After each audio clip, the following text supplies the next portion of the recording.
चतुष्कूलमण्डलं कृतवां तदुपरि नैवेद्यपात्रं निधायु गायत्रीमन्त्रेण पात्रान् प्रोक्षयेतु धेनवाः अमृतीकृत्यो सत्यन्दवरदेन परिषिञ्जामि नैवेद्यं निवेदयामि।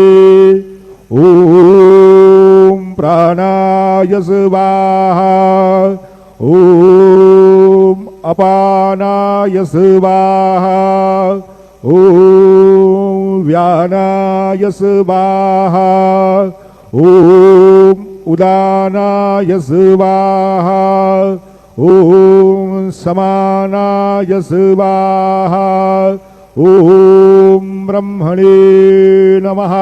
नैवेद्यमध्ये पानीयं समर्पयामि पुनर्नैवेद्यं निवेदयामि।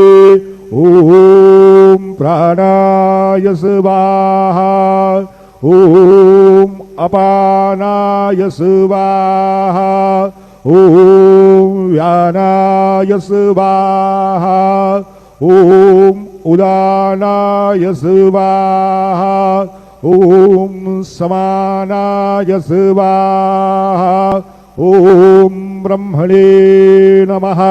नैवेद्यं समर्पयामि हस्तप्रक्षालनं समर्पयामि मुखप्रक्षालनं समर्पयामि कुरूदवर्धनार्थे चन्दनं समर्पयामि तथा च मङ्गलनीराञ्जनदीपं दर्शयामि।